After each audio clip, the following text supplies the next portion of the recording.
What's up everybody, it's Sean here and I am back today to give you a review of the Asics Gel Quantum 368 in this black and aquarium colorway and the night sky and illuminate green colorway. So these are two colorways of the newly released Asics Gel Quantum 368. And even though it has gel branding within its name, this is actually more of a lifestyle casual use sneaker as opposed to an actual performance running shoe. So this black and aquarium pair, which I'm just going to call Aquarium for the rest of this review, these were available here in Canada and they were heavily discounted. Whereas the night sky colorway, I don't believe these are actually released in Canada, at least not that I've seen. So I had to grab these over in Europe where they were also discounted as well.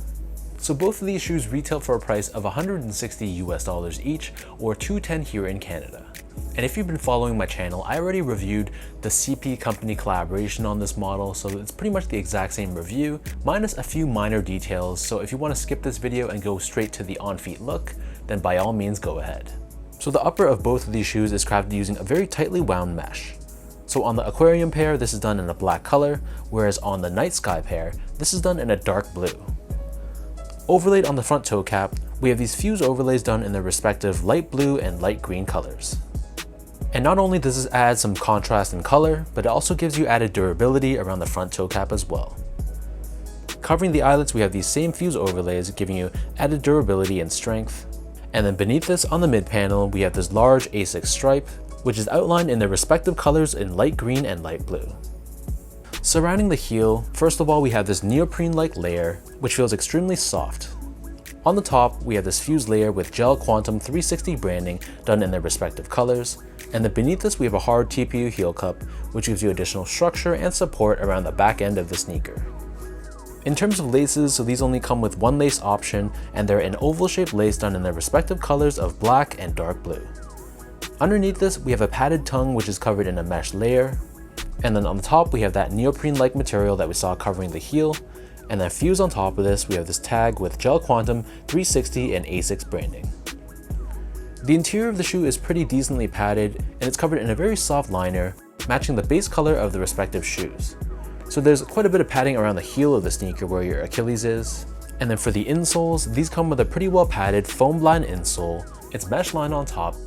Both shoes are actually lined with another layer of foam, giving you a secondary level of cushioning right under the insole. So the upper of the Gel Quantum 368 sits atop this chunky foam midsole, which is crafted using Asics' FF Blast Plus technology. So this is very lightweight and bouncy foam, which I gotta say is extremely comfortable. And incorporated within the exterior of the midsole, we have these large gel pods, which is done in this light green tone on the Night Sky pair and two tones of blue on the Aquarium pair.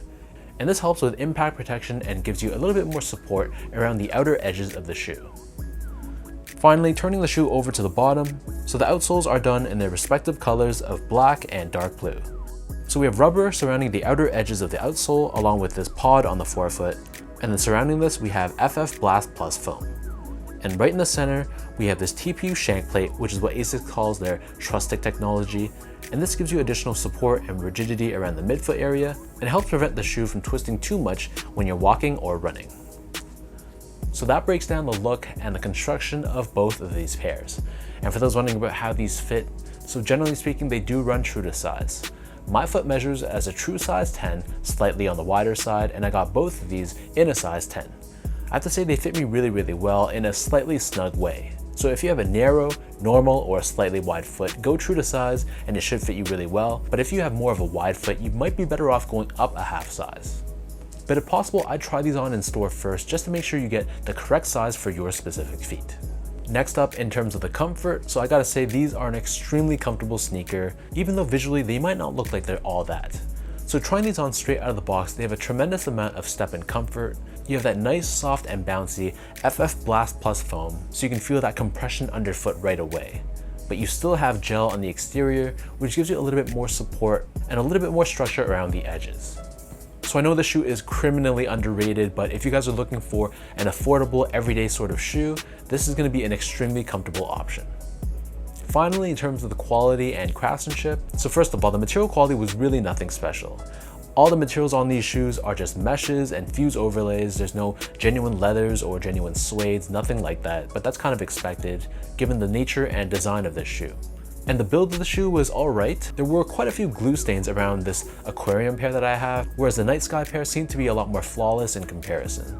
So it's probably just bad luck at the draw, but if you do decide to pick these up, I can't envision the craftsmanship on your pairs being that bad.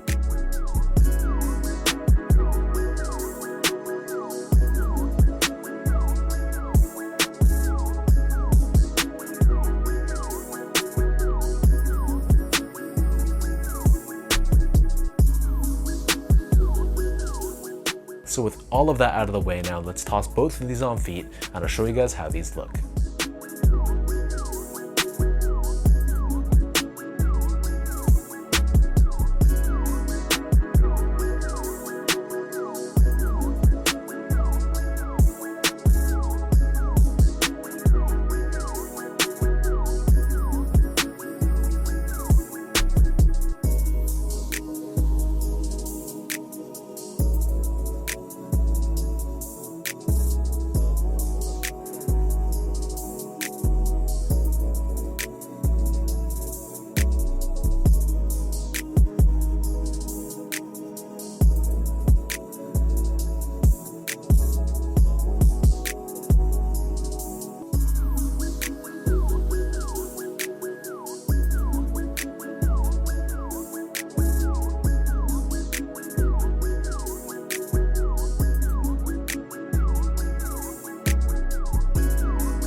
Like I said, the Gel Quantum 368 is a very underrated model right now. A lot of people are just gravitating to the Gel Kayana 14, the 1130, the GT 2160, but this, I gotta tell you, is one of my favorites when it comes to comfort. And I think the design of the shoe is really clean as well. I love the chunky gel on the exterior of the midsole, and it really has that perfect Y2K 2000s era sort of look, despite being a new silhouette that's designed by Asics. And both of these pairs, like I said, are available for under retail, so I would not pay full retail price for any colorway of the Gel Quantum 368 unless it's, for example, a limited collaboration. So leave your thoughts down below, let me know what do you guys think about the silhouette, and between the Aquarium and the Night Sky pairs, which of the two do you guys prefer? I think the Aquarium pair is probably the more wearable of the two, obviously being black, but there's something about the blue and green, it has that Seahawks vibe to it, so it's really hard for me to pick one over the other, which is why I picked up both. So let me know what you guys think, and if you guys enjoyed this video, be sure to like, comment, and subscribe to my channel if you haven't yet. You can follow me on Instagram at esco8, check me out on X at sean.go spelled out, and visit my website at seango.ca. So thank you so much for watching. Hopefully you guys enjoyed this review, and I'll catch all of you in my next video.